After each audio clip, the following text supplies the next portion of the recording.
Chicago FBI announcing his retirement. Emerson Bowie, a Chicago native and the first black man to ever lead the Chicago office, stepping away after 3 years in that high-profile job. Well, this afternoon, he sat down with WGN's Mike Lowe to discuss his tenure and the challenges ahead. Mike. Ray and Micah, good evening to both of you. Emerson Bowie will be leaving that job in a few weeks as the leader of an office of 1,100 people. He was overseeing investigations into corruption, terrorism, and just about everything in between. It was never my intention to make history.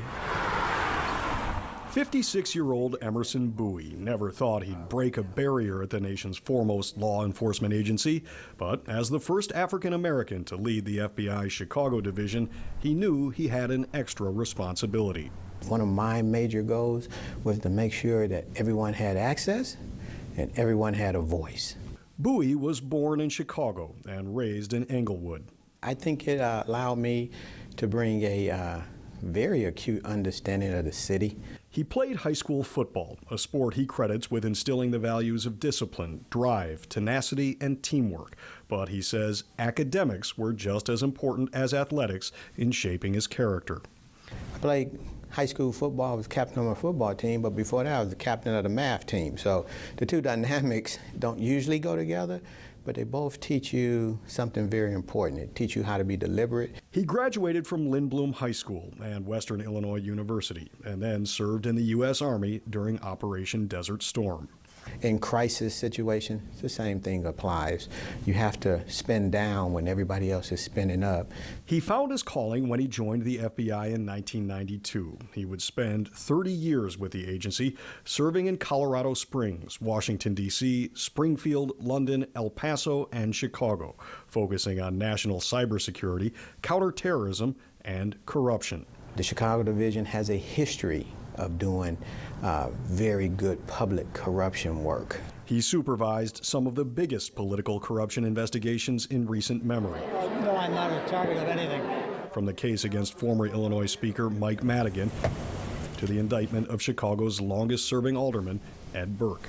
You learn to look for certain things, you learn how to clear the path, and give the investigators and the prosecutors the support they need to move forward and be successful.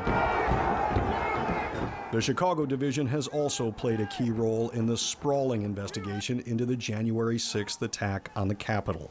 That particular event affected the entire country. There are individuals from that event that are all over the country, so those investigations are still ongoing and moving forward.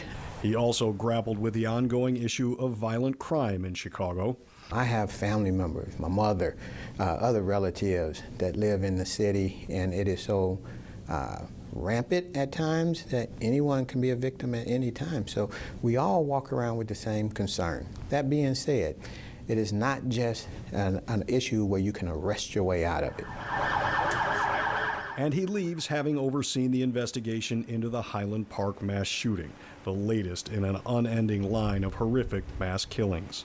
It's going to require everyone to come together and play their part. The director of the FBI has not yet named his successor in Chicago, but Bowie has some advice for whomever assumes the role. So I would tell them to focus on what they do best and pray that they can learn the rest. And Bowie says he'll take a week or two off and that his next chapter will determine where he settles, but he says he'll always call Chicago home. He also says, guys, that it'll be very nice not to carry around 3 cell phones and be on call 24/7. I bet. Yeah, we'll see who takes over for him. Thanks for the profile, Mike. Well, next in sports.